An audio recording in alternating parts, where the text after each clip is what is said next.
CRIF presenta la entrevista en línea con William Meléndez.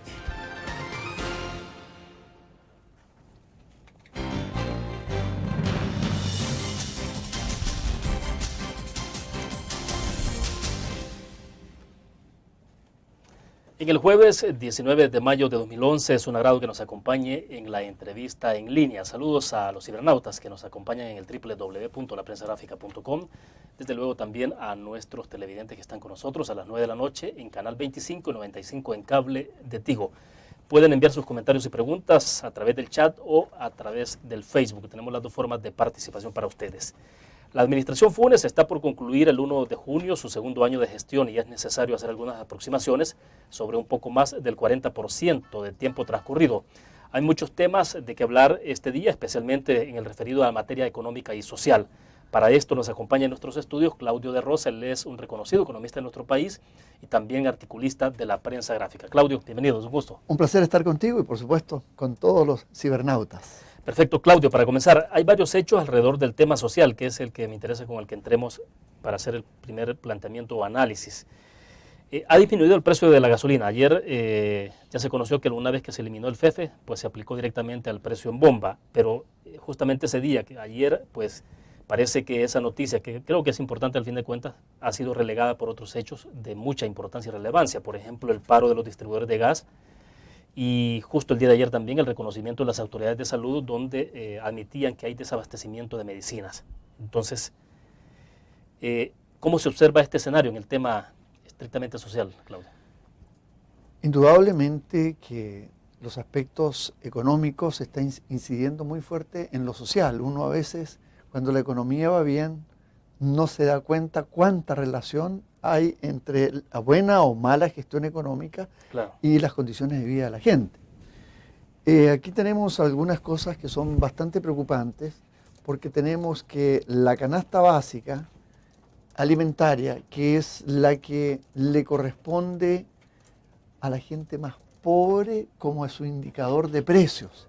Para el resto de la gente hablar de el índice de precios, que en general es el 6%, pero que ahí tiene los carros, tiene televisores, tiene cigarrillos, etc. Entonces, se ve más pequeño la diferencia, pero cuando uno va a la canasta básica alimentaria, donde los más pobres, las familias de menores ingresos, gastan la mayor parte de su ingreso en ese rubro, entonces cuando sube en el área urbana alrededor de 13% y en la rural a febrero está golpeando alrededor del 17-18%, entonces tú ves que esas familias empiezan a sufrir una angustia muy grande y empiezan a ver que las raciones de alimentos se le empiezan a hacer más pequeñas.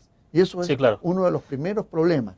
Y si le agregas el desempleo... Perdón, ¿esto supone entonces que una familia de escasos recursos económicos ve disminuida su ración de alimentos? Por supuesto. Es decir, a ver, ¿qué es lo que hace la familia? ¿Cómo cree usted que hace para adaptarse a estas cosas? Bien sencillo.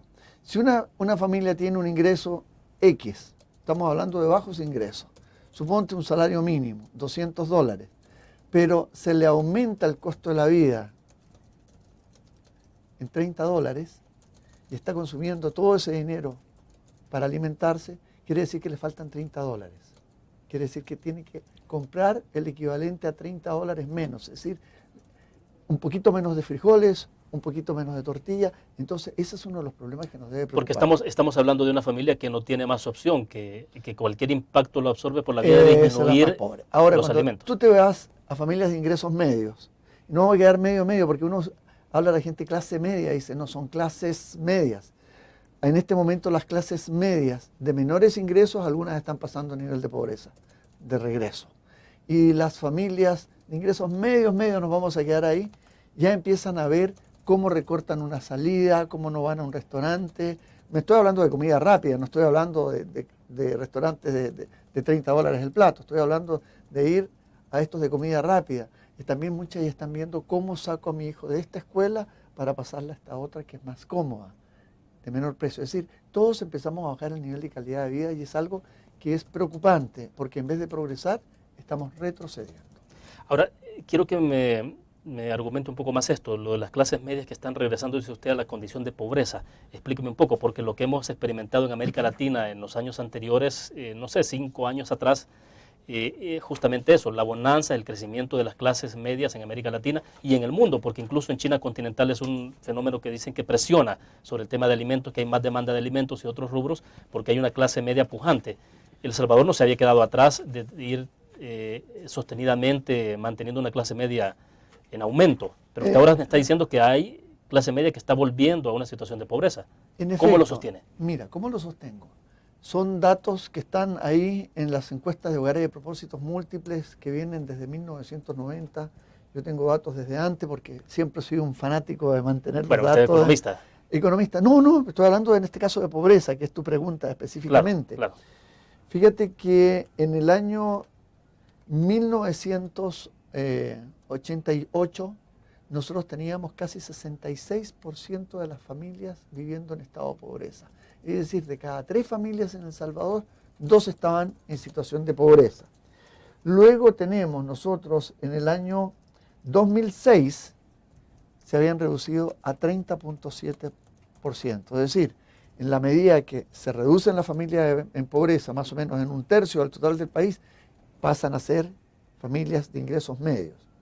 Sin embargo, en el 2009 ya llevábamos un retroceso pequeño, pero ya llevábamos un retroceso por la crisis. Estábamos en plena crisis mundial, habían subido los precios de alimentos, muy parecido ahora, y eso nos hizo que retrocediéramos y llegamos a 38% de pobreza, de familias en estado de pobreza, y luego aumentan en el 2010, que no han dado las cifras, pero cuando uno hace el ejercicio, teniendo las fórmulas, cómo se hace esto, y viendo cuánto ha aumentado la canasta básica, el nivel de desempleo, todo indica que las familias en pobreza deben haber aumentado a 42% el año que acaba de terminar. Y si sigue haciendo el ejercicio, en este año debemos estar en el orden de 43.5% del total de las familias en pobreza.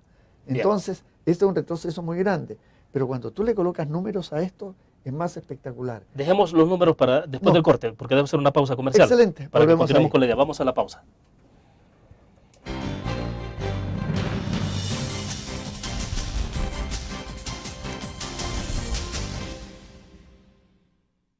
Con el Seguro de Salud de ASA Suiza, usted obtiene amplias coberturas y beneficios adicionales con las mejores tarifas. Crédito por hospitalización. Maternidad como cualquier otra enfermedad. Plan dental. Cobertura para trasplante de órganos. Seguro de vida. Coberturas para las complicaciones de recién nacido y enfermedades congénitas. Beneficio de desempleo para el pago de las primas de seguros. Nuestro seguro de salud le permite acceder a servicios de la más alta calidad y de forma inmediata. ASE Suiza asegura su tranquilidad.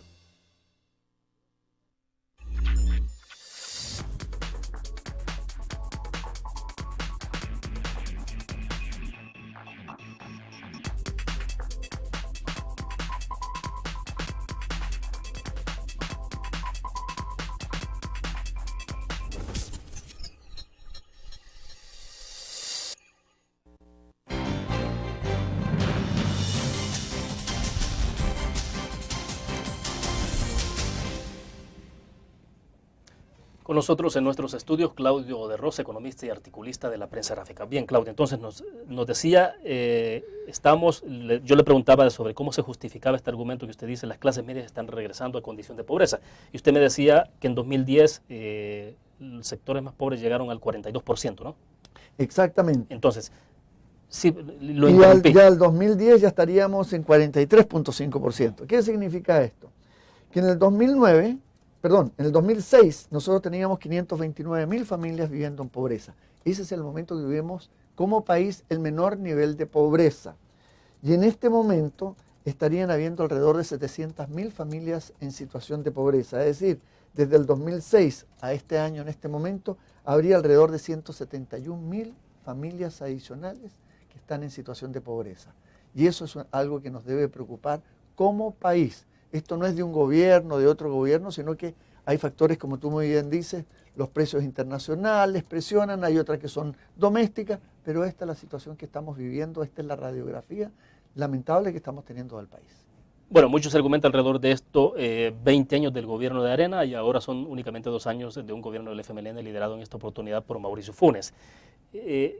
¿Cuánto hay de responsabilidades entre unos y otros en esto? Bueno, yo te estoy dando el dato que al 2006 la pobreza estaba en 30.7 y antes estaba en 66%. Es decir, en ese sentido, el gobierno de Arena, los gobiernos, los que hayan sido, como los quiera mirar, la gente que está más involucrada en política, sí tuvieron un buen récord en esto. Además, lo que se tiene es que el país tuvo grado de inversión, creció económicamente, se progresó como sociedad. Ahora se está dando cuenta uno cómo se progresa y cómo se retrocede. Creo que esa es una pregunta más para los políticos, pero en realidad el país tuvo un progreso significativo. Durante esos años se crearon más de 700.000 empleos. Es decir, el país cambió. La otra son aceleraciones políticas, no se ha hecho nada. Y aquí estamos sacando solamente el de la pobreza, pero hay muchas cosas que desmienten lo que tratan de decir algunas autoridades, incluso en la parte de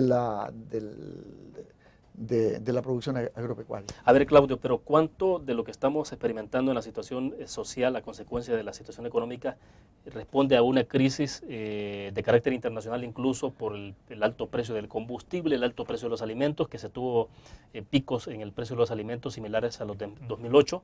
¿Cuánto es por la falta de acción que se puede observar desde el gobierno que tiene ya, este gobierno tiene 2 años? Porque estamos intentando hacer también el balance de gestión del presidente Funes.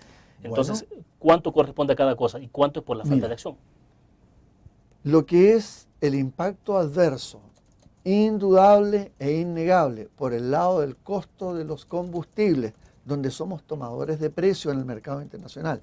Nosotros no influimos en el precio, solamente tomamos el precio que mejor podamos comprar para adquirir cantidades muy pequeñas, porque nosotros consumimos muy poco dentro del concierto mundial. Esa es inflación importada. Algunos productos también alimentarios también son productos que vienen con un mayor precio del exterior. Pero indudablemente, internamente, este desorden que hemos creado con el gas también ha creado problemas adicionales de presión sobre los precios internos. Y esa sí es una responsabilidad muy doméstica, muy ahí interna. Sí que es muy doméstica y ahí sí que no se le puede culpar a nadie. Segundo, cuando vamos a ver la producción de granos básicos, ahí nos damos cuenta que es bastante preocupante. Fíjate que según los datos que han estado en internet, en el Banco Central, publicados por los periódicos, algunos de estos los he sacado incluso de la misma prensa gráfica, fíjate que la producción agrícola, en términos de granos básicos, en el año 88-89 llegó a 29.96 millones de quintales, granos básicos en total. Y resulta que el año que estamos recién concluyendo, 2010-2011, se bajó a 21.57 millones de granos, es decir, una caída de 28% en los últimos 2 años. Y si nos vamos a producción de frijol rojo, de 2.064.000 de quintales, se está produciendo en este momento 1.057.000. En 2 años hemos tenido una caída de 41%. Entonces, ¿qué es lo que sucede? Si la demanda es más o menos constante y la producción cae, obviamente el precio aumenta. Van a buscar el frijol a China, no llegan con el frijol a China a tiempo, no han influido en los precios y en este momento, si se demoran un poco más, cuando entran al mercado con el frijol chino, es el momento que va a estar saliendo la producción de frijol y entran en una competencia desleal con los propios productores locales. O sea, hay esa posibilidad. Claro que hay esa posibilidad. Entonces, hay varios problemas también si nos vamos en maíz. En maíz ha caído la producción en términos de 23% en los últimos 2 años. Es decir, aquí no todo es externo ni todo es interno. Es una combinación de factores de malas gestiones internas y lamentablemente lo que viene desde afuera, que ahí sí que nadie puede hacerle el quite directamente. Vaya, pero localmente sí había formas o hay formas de cómo hacer frente a algunas situaciones, es decir, suavizar un poco ese impacto de la crisis internacional. Si uno ve las promesas que hizo el candidato Funes en este caso, él prometió entregar todos los títulos de propiedad pendientes en el primer año de gobierno. Prometió que iba a poner a trabajar a todas las tierras no productivas. Pero tenemos que ninguna de las dos se ha cumplido y además de eso tenemos que el número de paquetes agrícolas, por ejemplo, que se está distribuyendo en este momento, que es cuando deberíamos estar poniendo el mayor énfasis, ha disminuido en 50.000 unidades. Entonces empiezas a ver tú cosas que uno sabe que le viene un problema encima, pero no se están tomando las medidas correctas para enfrentar ese problema. Esa es mi única preocupación. Bueno, de hecho, ya que usted hablaba del tema de campaña, durante la campaña uno ve un spot que incluso está en YouTube, un spot del entonces candidato Mauricio Funes, y el tema del precio del frijol. Si no mal recuerdo, el dato que había ahí era de que la libra llegaba a 70, 80 centavos de dólar. Pero ahora hemos registrado aumentos hasta 150 hasta en este momento. en este momento está en el orden de 1.25 el frijol. Es decir, una cosa es hablar cuando uno está fuera, por eso que se dice que ser oposición es muy fácil, y otra cosa es estar dentro del gobierno administrando las cosas, y lo que uno cree que es muy fácil, los recursos, cómo lo va a implementar, a veces se da cuenta que es un poquito más complicado, como que salieron a buscar los frijoles a China, partieron como hace 6 meses, tú recordarás bien, sí, claro. Van a comprar, y resulta que todavía se están esperando, es decir, no es cosa de llegar como cuando uno va aquí a la tiendona, que llega, compra y se va. Allá hay que hacer una serie de procesos, permisos, seleccionar, ver las condiciones fitosanitarias, el transporte, y se da cuenta que los plazos no le calzan a uno. Bueno, algo está pasando con el tema de los medicamentos, y al principio de la entrevista decía, bueno, las autoridades de salud reconocen el día de ayer que hay desabastecimiento de medicinas. Entonces, vamos a la pausa, hablemos un poco de eso y nos vamos metiendo después al tema estrictamente económico, el tema de inversiones que me interesa mucho. Vamos a la pausa.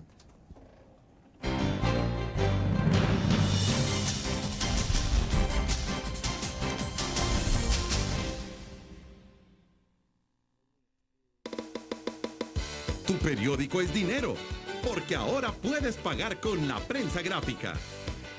Busca y recorta en tu periódico el dinero, que podrás canjear en los establecimientos de nuestros aliados. Encontrarás uno cada día. Compra con la prensa gráfica y encuentra una buena noticia para tu bolsillo. Con la prensa gráfica lo compras. Con la prensa gráfica lo pagas. La prensa gráfica. Noticias de verdad.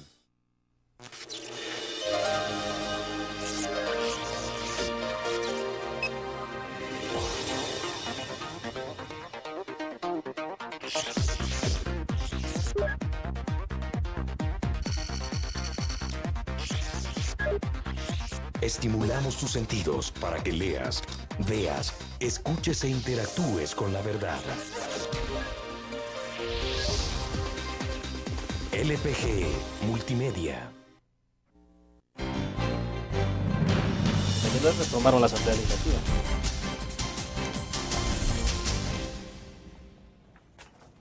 Perfecto. Claudio, le decía entonces, para colocar el tema en perspectiva, que tiene que ver con el desabastecimiento de medicina en los hospitales públicos.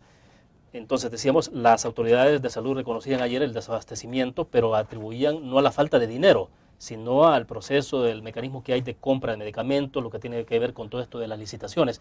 Y a propósito, el día de ayer la Asamblea Legislativa, si no mal recuerdo, con 49 votos, acordaron modificar la ley LACAP, y ahora hay un temor ahí de que, bueno, eso lleve al tema de las contrataciones directas, y por esa vía pues haya mucho dinero que se pueda ir también, y que ya hay como un poco de suspicacia sobre eso. Pero, ¿qué es lo que está ocurriendo? Mira, indudablemente la ley LACAP a veces hace un poquito más difícil que sea la ejecución más fluida, pero ha sido un buen sistema de control. Sin embargo, le echan la culpa a la ley, pero resulta que el gobierno anterior estuvo ejecutando en los últimos 2 años alrededor del 73-74%, y me recuerdo en los años del presidente Flores se llegó a ejecutar el 80% de la inversión pública planificada, porque hay mecanismos para de urgencia para hacerlos más expeditos. Tenemos el caso del huracán Ida, que se dispusieron 100 millones de dólares y no han ejecutado ni siquiera el 15-20% de esos 100 millones, y eran de urgencia y tienen sistema de urgencia. Lo que no se habla es que se removió a una buena cantidad de gente que estaban en las UASI, que son las unidades técnicas, que son las que preparan las licitaciones. Y si uno no sabe cómo especificar, cómo decir lo que se necesita, no conoce bien cómo poner las condiciones técnicas, lo que sucede es que al cabo de un tiempo hay que declararlas desiertas y se vienen los atrasos. Ahora, Entonces, usted lo que me está diciendo es que debido a que se despidió esa gente cualificada, ha habido problemas en la ejecución presupuestaria. Es un factor adicional. O sea, Nunca en esto desconocimiento de la ley a la hora claro, de... es gente que la han puesto a trabajar, la traen desde afuera por razones políticas y después no da el ancho y el largo que uno espera. Entonces, eso va creando pequeños problemas que son casi imperceptibles, pero que van creando una situación grave. Estos son como las canas. Te sale una cana, 2 canas, no se nota mayormente, pero pasado el tiempo, cuando van saliendo mucho, claro, se me va poniendo blanco el pelo. Es igual. Sí. Un problema por aquí de retraso, un problema de retraso por allá, no se nota mayormente. Pero cuando los vas sumando, empiezas a tener serios problemas de retraso. Por ejemplo, fíjate que en el Ministerio de Educación, que es clave, se le asignaron 26, primero que nada, del total del presupuesto de 846 millones que se le asignaron para inversión, se invirtieron una cantidad ínfima, en el sentido que 308.5 millones, 500 millones se invirtieron y 308.5 no se utilizaron. El año pasado. El año pasado. ¿Y dónde no se utilizaron? En el Ministerio de Educación, que le pusieron 27 millones, ejecutaron 15. No se ejecutaron 15, es decir, 55% en educación no se ejecutó. Por Dios, sí es gravísimo. Ahora, la explicación a esto es ese, es un problema de inexperiencia en el conocimiento de la ley. Inexperiencia, lo de la CAP, falta de compromiso, tienen los recursos. También hay algunos recursos que no se sabe realmente si al entrar se utilizaron porque eran de libre disponibilidad para lo que se habían asignado o terminaron utilizándose para ver la liquidez de caja y poder pagar los salarios a final de mes, porque han tenido serios problemas en ese sentido. Entonces, así tenemos una serie de problemas. En el Ministerio de Salud, por ejemplo, se le asignaron 58 millones, ya que estás preguntando sobre salud, y no se ejecutaron 23 millones. Es decir, se dejó de ejecutar en salud el 40%. Y después me dices tú, y no hay medicina. Ahora, pero lo grave es que entonces el dinero sí está. O sea, hay dinero. Claro que están los recursos. Si este es el gobierno que ha tenido más recursos en la historia de El Salvador, y lo vamos a ver cuando veamos la parte de la inversión más adelante, pero fíjate que los casos de dengue han aumentado 550% en el último año. No sé a quién le van a echar la culpa. Pasaron de 984 casos a 6.395. ¿Esto quién lo dice? El boletín de epidemiología del Ministerio de Salud del 23 de marzo del 2010, que es la semana 12. Ahí están los informes. Es decir, no es cosa que uno le ande haciendo casos especiales, creando una situación. Ahora, ¿se puede solucionar esto con esa reforma que se está haciendo la ley la CAP? Es decir, ¿es si eso lo que traba las inversiones? Sí, podrían mejorarse las inversiones, indudablemente, podrían mejorarse, pero también el factor humano es muy importante. Es decir, si lo colocamos en cualquier empresa que haya una máquina, y supongamos que la máquina de adquisiciones, si tú tienes una máquina muy bien puesta, con muchas condiciones, pero si los que la están manejando no tienen todas las habilidades, los conocimientos, siempre va a tener problemas con la máquina, siempre va a tener la línea de producción un problema. Y eso es lo que podemos estar teniendo en este momento, que además de la LACAP, que espero que las modificaciones que se han hecho faciliten un poco los procesos de adquisiciones, quizás hay que ponerle más atención al recurso humano también. Bueno, y esto de la LACAP es bastante delicado también, porque si usted abre mucho la válvula de repente y se disminuyen controles, termina siendo un problema después que raya con otro tipo de cosas, ¿no? Había condiciones para hacer compras de urgencia y están bien especificadas en la ley. Y ahora quieren más. Bueno, veremos qué es lo que sucede al final, porque ya hemos tenido serias acusaciones desde hace algún tiempo ya, no solamente en este gobierno, de corrupción, y eso es lo más nefasto, sobre todo viendo la pobreza que hay. Cada centavo no invertido, mal utilizado, realmente es algo inmoral ante la pobreza que tenemos en el país. Bueno, vamos a la pausa. Al regreso sí hablamos ya todo el tema de inversiones, lo que dijo CEPAL hace 2 semanas sobre el tema de la inversión extranjera directa en el país. Vamos a la pausa.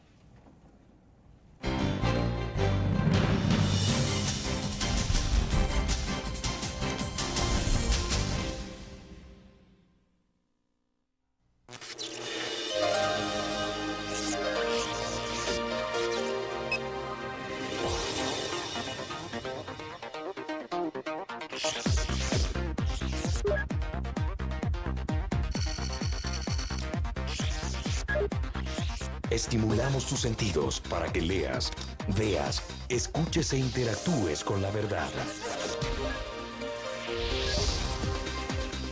LPG Multimedia.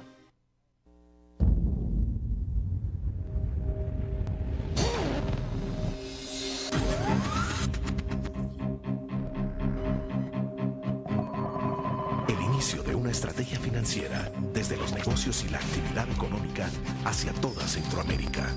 El Economista Regional, una revista especializada donde encuentras el panorama empresarial y los principales movimientos financieros. El Economista, el modelo regional de información económica.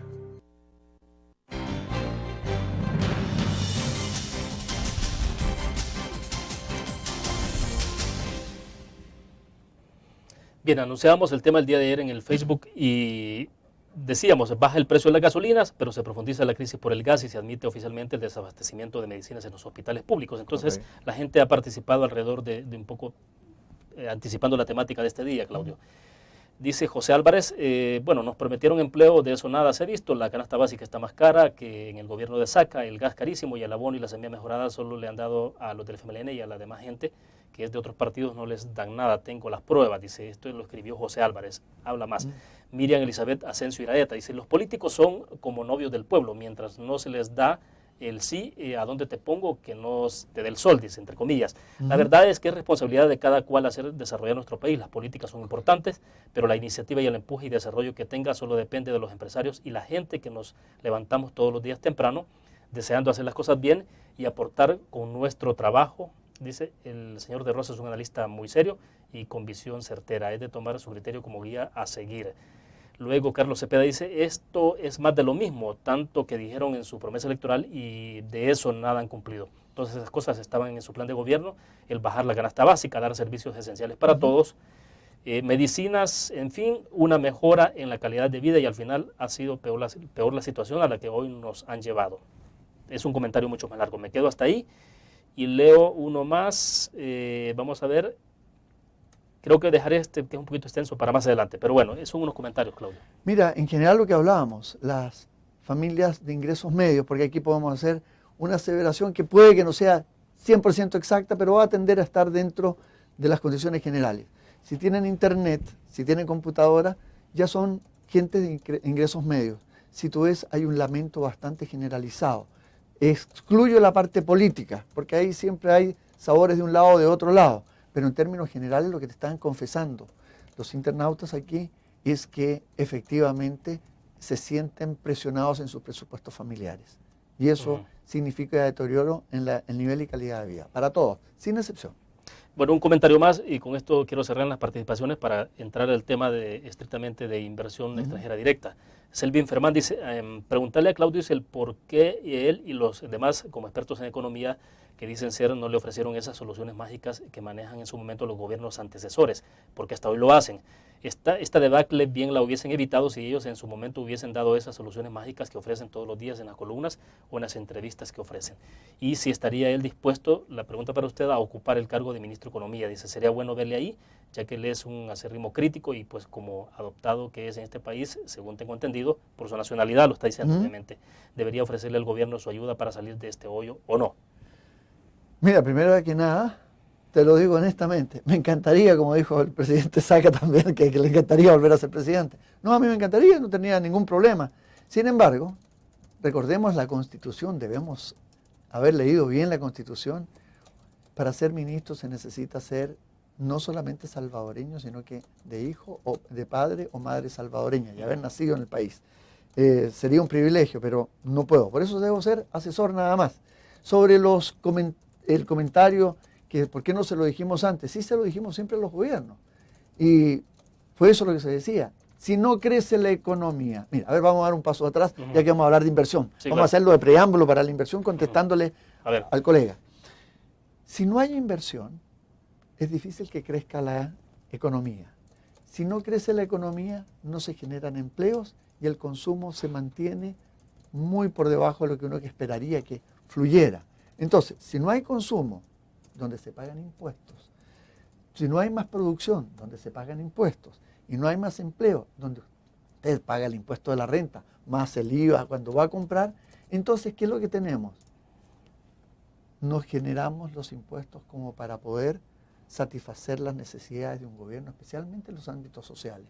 Esa es una receta que siempre se les ha dado y a estos señores se les olvidó. Y ahí lo que están haciendo es estar más peleando con la empresa privada que viendo cómo le pueden ayudar efectivamente. Entonces, ¿qué es lo que tenemos en este momento?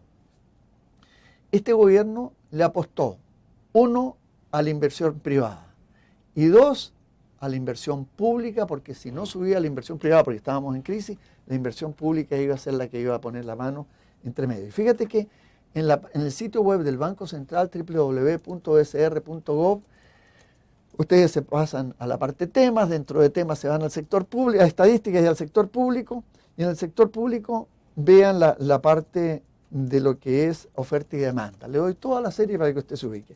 Y cuando va a ver usted la formación de capital fijo, en términos reales, descontada la inflación, que en palabras sencillas para nosotros, inversión. Sí, fíjese que la inversión privada, desde el 2008, dejemos el 2009 entre medio porque es mitad y mitad del gobierno saliente y entrante, de acuerdo, y lo comparamos con el 2010, desde el 2008 al 2010, la inversión privada ha caído casi 5%, 4.9%. Es decir, los privados no están invirtiendo. Y enseguida el sector público, que uno podría decir, ¿qué es lo que sucede con el sector público? Bueno, en el sector público de 221 millones que se estaban invirtiendo en el 2008, el año pasado se invirtieron 177.6 millones.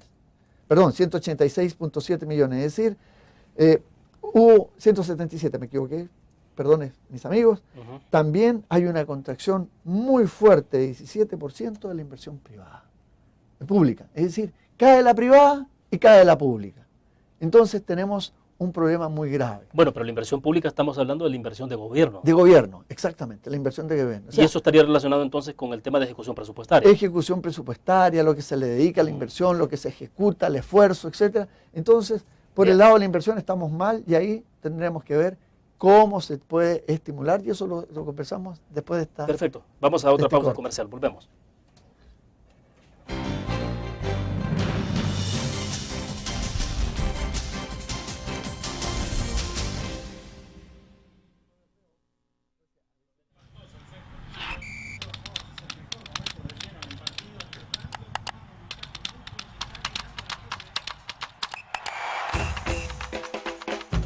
La emoción del deporte está en www.elgráfico.com.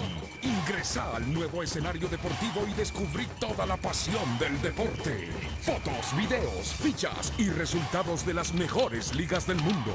Elgráfico.com. Conectados por deporte. Blur. La revista más innovadora y moderna de todos los tiempos. Única en su estilo, creativa.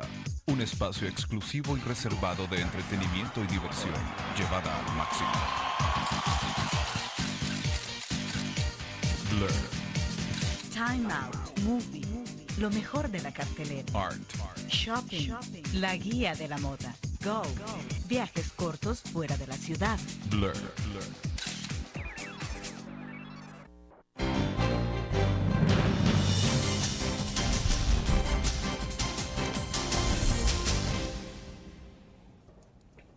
Bueno, Claudio, CEPAL dijo hace 2 semanas que la inversión extranjera directa en el país fue en 2010 menos 79%. Es decir, solo hubo en términos ya reales, ¿qué sería? Un 21% de inversión extranjera directa en 2010, que prácticamente es la más baja en América Latina. ¿Qué es esto? O sea, a propósito de que venimos hablando de ejecución de presupuesto, de inversión pública, de inversión privada, ¿qué es lo que está pasando en nuestro país? Bueno, el país ha dejado de ser atractivo para la inversión extranjera. Así de simple, así de llano. Así de simple, deja de ser. La inversión extranjera, a ver, si la nacional no tiene nacionalidad, la extranjera tiene menor nacionalidad. Los capitales, las inversiones van a buscar donde puedan tener una mejor rentabilidad, donde estén tranquilos, donde ellos no tengan conflictos con el gobierno, con los sistemas de justicia que funcionan, es decir, uno busca las mejores condiciones. ¿El presidente de la República entenderá eso? Le pregunto porque recientemente también, casi en tono de regaño, le dijo a los empresarios locales que por qué no estaban invirtiendo acá, por qué estaban sacando su capital a otros países de Centroamérica. A ver, busquemos una respuesta no económica, pero que nos van a entender todos. Si en una pareja, para no hablar quién es el hombre y quién es la mujer, pero si en una pareja, uno de los 2 miembros de esa pareja está diciéndole al otro constantemente, tú no sirves, tú me robas, tú eres un sinvergüenza, tú eres una persona que no me respeta, una persona que no me ayuda, yo te lo tengo que hacer todo solo y tú no sirves para nada. ¿De qué se sorprende ese miembro de la pareja que la otra parte un día llegue y le dije, mire, no quiero seguir más aquí, me voy a ir con otro o con otra, me voy a ir a otro lugar? Esto es exactamente lo mismo, eso es lo que no pueden entender. Si son gobiernos, el gobernante es para crear condiciones favorables para todo el país, sin excepciones, para ver cómo la gente que tiene menos recursos puede mejorar sus condiciones de vida. Es fácil decirlo, estando ya adentro es difícil hacerlo. ¿Mucho de esto tiene que ver con la retórica? La retórica, a ver, el presidente dice una cosa y su partido de gobierno anda hablando de cambiar el modelo, salen el 1 de mayo, no es hace un mes, el 1 de mayo, hace 19 días, criticándolo muy duramente, criticando a los empresarios, quemando otra vez la bandera de Estados Unidos. Entonces, esas cosas indudablemente no te van a ser atractivas. Incluso, si yo hubiese estado en los zapatos del presidente Funes, cuando vino el presidente Obama le habría dicho, ¿cuántos empresarios me va a traer? Tráigame tanto como los que lleva a Brasil o los que lleva a Chile. Los empresarios no vinieron acá. No vinieron acá, eso es lo que te digo. Es decir, porque no van a venir, porque hay condiciones subjetivas de conciencia, como dicen las ciencias políticas, que no te hacen atractivo al país. ¿Qué es lo que tenemos en esto? Fíjate que Panamá se llevó 2.300 millones, Costa Rica 1.400 millones en el año pasado de la inversión extranjera, Honduras prácticamente 800 millones, habiendo tenido recientemente una crisis política e institucional grave. Claro, derivado del golpe de Estado. Pero no te afectaba la relación con el sector privado. Si nos vamos a Guatemala, que tiene problemas de inseguridad similares o más graves, fallido, ¿no? Incluso como Estado fallido, se lleva 678 millones de dólares en inversión el año pasado. Y Nicaragua, lo voy a dramatizar, por favor, no pienso así, pero es que ese par de países izquierdistas, mire, Ortega, que fueron del Frente Sandinista. Oiga, eso al empresario no le interesa. Como que han llegado más de 500 millones de dólares a Nicaragua en inversión extranjera. ¿Y El Salvador con cuánto se queda en esto? Y El Salvador solamente recibe 89 millones, que en términos comparativos, así como los 500 millones de Nicaragua, es un aumento de 17% con respecto al año pasado, anterior al 2009. En El Salvador estos 89 millones se equivalen a un decrecimiento de 79.3%. Entonces, no es de razones de ideología del gobierno. Es cuánta seguridad, cuánta tranquilidad te da, qué grado de inversión tiene, que lo perdimos. Vamos retrocediendo en las facilidades para hacer negocios. Eso es lo que no estamos olvidando. Perfecto, Claudio, pero quiero insistir en el punto y es porque para comprender más este asunto, porque uno puede pensar, bueno, ¿por qué los empresarios invierten Guatemala? Usted lo decía, es estado fallido, con una situación de violencia, masacres, la influencia de los Zetas en la zona norte del país. El Salvador no está en esa condición de inseguridad, aunque es grave la situación. Sí, es grave, sí. Pero, o sea, ¿qué es lo que hace la diferencia entre El Salvador y Guatemala, con Honduras incluso? La tranquilidad para hacer el negocio, que no te vayan a cambiar las reglas del juego. ¿Ha habido mucho cambio en las reglas del juego? Son las amenazas constantes, lo que te decía anteriormente, critican muy fuerte a los empresarios, le dicen un día que no van a, le dicen en el evento de la NEP, en ADE, dice que no va a haber aumento de impuestos.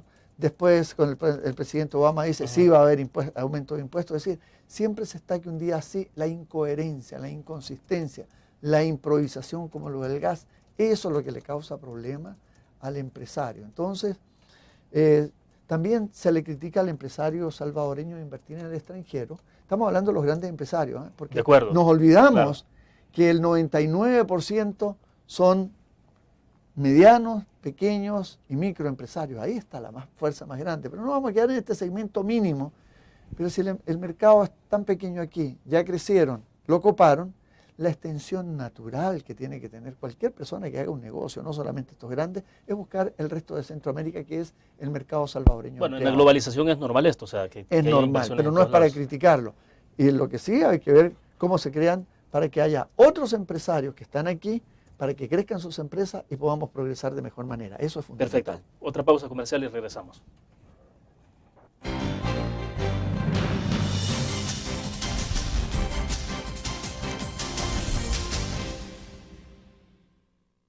Con el Seguro Salud de Asset Suiza, usted obtiene amplias coberturas y beneficios adicionales con las mejores tarifas. Crédito por hospitalización. Maternidad como cualquier otra enfermedad. Plan dental. Cobertura para trasplante de órganos. Seguro de vida. Coberturas para las complicaciones de recién nacido y enfermedades congénitas. Beneficio de desempleo para el pago de las primas de seguros. Nuestro seguro de salud le permite acceder a servicios de la más alta calidad y de forma inmediata. Asset Suiza asegura su tranquilidad. Tu periódico es dinero, porque ahora puedes pagar con la prensa gráfica. Busca y recorta en tu periódico el dinero que podrás canjear en los establecimientos de nuestros aliados. Encontrarás uno cada día. Compra con la prensa gráfica y encuentra una buena noticia para tu bolsillo. Con la prensa gráfica lo compras, compras. Con la prensa gráfica lo pagas, pagas. La prensa gráfica. Noticias de verdad.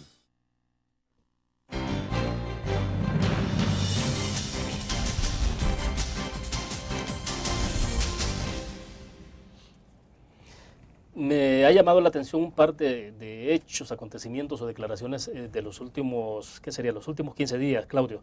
Honduras hace 2 semanas hizo un importante evento donde puso a su país en venta, digámoslo en el buen sentido de la palabra. Sí. Ofreció proyectos, bueno, tuvo una cantidad de empresarios importantes, pero yo creería por la dimensión y la influencia que tiene económica Carlos Slim, pues bastaba incluso con él, pero no, o sea, tuvo una cantidad importante de empresarios sentados, reunidos, mostrándoles el país. Eso fue en Honduras.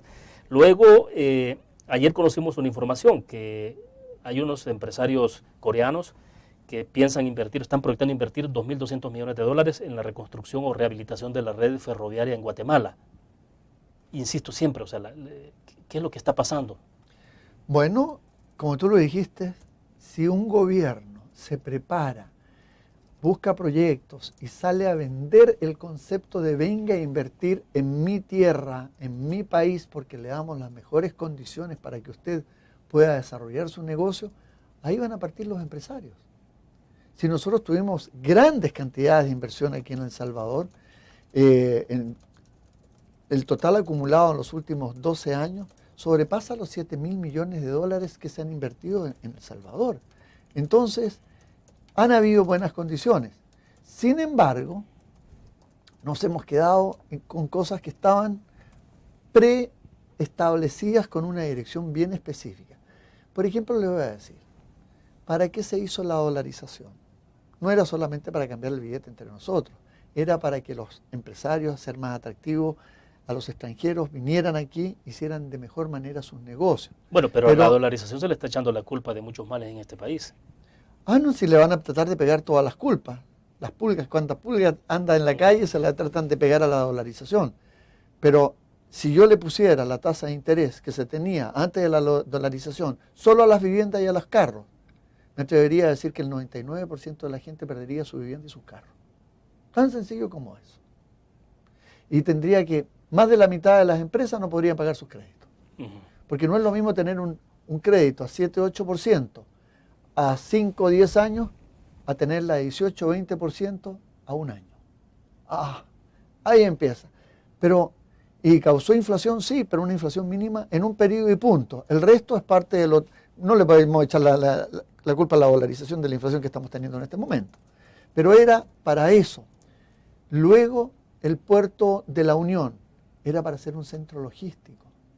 ¿Cómo después tener un canal seco entre el puerto de la Unión hasta Honduras? Pero que fuera como un segundo canal de Panamá en competencia. Bueno, en el puerto de la Unión no sé cuántos barcos han llegado, pero solo vi uno el día de la inauguración del puerto. Después de eso ese fue un show. Es decir, y se está gastando... Y se gasta una gran cantidad de dinero que no tenemos. Ya han estado 2 años viendo si lo licitan y ahora lo van a licitar prácticamente en las mismas condiciones que estaba antes. Pero hemos perdido 2 años y hemos gastado en mantenerlo. Es la irracionalidad en la utilización de los recursos públicos que son tan escasos. Y en crisis peor, es cuando uno tiene que tener esa misma virtud que tiene la dueña de casa, que cuando se achica el presupuesto empieza a ver qué es lo menos necesario, que lo va eliminando para irse concentrando en lo más necesario. Por eso que las mujeres son más hábiles y saben más de economía que incluso que lo que estudiamos, porque hacen alcanzar los recursos escasos entre muchas necesidades. Y eso es lo que hace un buen economista, un buen gobernante. Claudio, esta semana leíamos un artículo que escribió María Anastasia Ureydi de Wall Street Journal y ella, bueno, planteaba muchas cosas ahí, pero anticipaba, por ejemplo, el tema del endeudamiento del país y recordaba incluso al presidente de la República la experiencia de Grecia. Por supuesto, es decir, lo que Mariana escribe ahí, yo lo he dicho así en un par de artículos escritos aquí, que lo de Grecia no es gracia porque termina en desgracia. Y eso es lo que tenemos que tener mucho cuidado. Y fíjate que aquí entran las contradicciones. Estábamos hablando que la inversión pública no se ha ejecutado en su totalidad, que incluso en términos reales ha caído. Pero fíjense que la deuda pública total, desde mayo del 2009, es decir, el último año antes que asumiera este gobierno, para medir este gobierno solamente, y el mes de marzo de este año, en mayo del 2009, la deuda pública total, la deuda del sector público total, era de 10.387 millones de dólares. Y en marzo de este año, son 12.682 millones de dólares. Esto significa que la deuda solo en esta administración, no de las anteriores, solo en esta administración, es de 2.295 millones más en 22 meses y a un ritmo de endeudamiento de 3.4 millones de dólares diarios. Eso es lo que se está endeudando en el país. ¿Qué significa esto? A ver, pero ¿cómo no se ejecuta presupuesto como se debe, pero se tiene endeudamiento? ¿Cómo se explica eso? Bueno, la única explicación, habría que preguntarle al ministro directamente, pero la única explicación que hay varios de los préstamos que se aprobaron por la Asamblea que eran de libre disposición, de apoyo al presupuesto. Entonces parece que nos estamos endeudando masivamente para financiar gasto corriente, que en peras y manzanas es sueldos, salarios, bienes, servicios, luz, agua, gasolina, etc. Y eso es lo que estamos pagando, es decir, estamos pagando los gastos corrientes en vez de la inversión. Incluso el presidente Funes en uno de sus spots, eso fue en una entrevista en un canal de televisión, le decía a los entrevistadores, el FMLN nunca va a apoyar un préstamo que sea para endeudamiento y pago de gasto corriente. Y al parecer, por estos números, eso es lo que está sucediendo. Y esa sería una pregunta interesantísima. Hay que la explicar al ministro de Hacienda para no entrar en conjeturas. Bien, vamos a hacer la última pausa comercial y volvemos.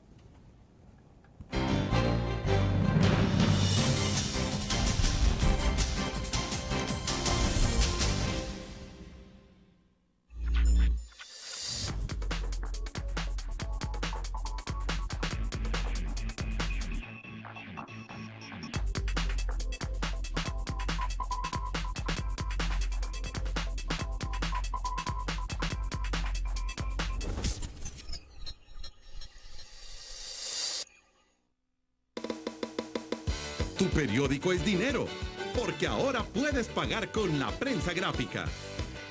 Busca y recorta en tu periódico El Dinero, que podrás canjear en los establecimientos de nuestros aliados. Encontrarás uno cada día. Compra con la prensa gráfica y encuentra una buena noticia para tu bolsillo. Con la prensa gráfica lo compras. Con la prensa gráfica lo pagas. La prensa gráfica. Noticias de verdad.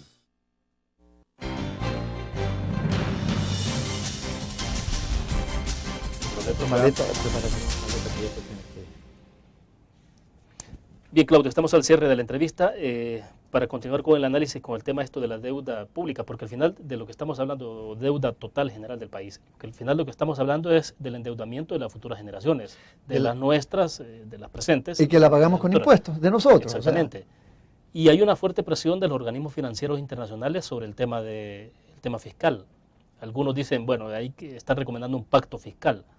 ¿Se puede entrar a la dinámica de discusión de un pacto fiscal en las condiciones en las que tenemos en el país, en el tema político y todo esto?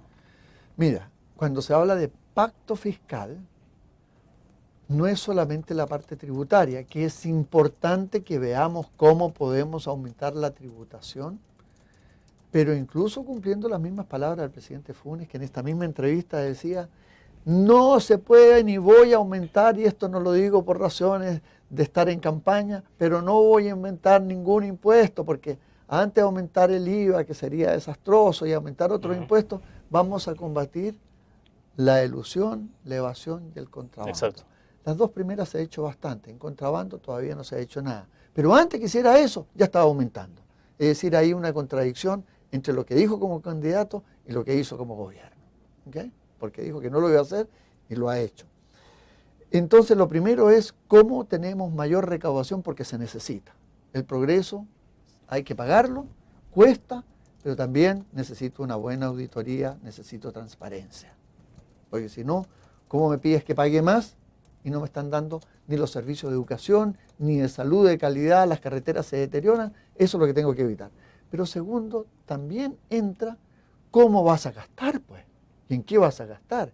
Claro. Entonces, si vamos a hacer pacto, tenemos que abrir los libros y empezar a decir cómo hemos gastado y qué vamos a recortar y a qué le vamos a apostar en términos de la visión de desarrollo de país que necesitamos. ¿Y en esa fase de la discusión no se ha querido entrar o sí? Y en esa fase no se ha querido entrar. Y la tercera es, ¿hasta cuánto nos podemos endeudar? Y yo creo que ya pasamos con creces, porque no hablábamos de no endeudarlos más allá del 40%, y ya solamente en la deuda pública del sector público no financiero, el año pasado ya estábamos en 44,5%, y si le sumamos el resto del sector público, estamos cercanos al 50%. Entonces, o sea, pero me está diciendo entonces que no tiene sentido hablar de pacto fiscal.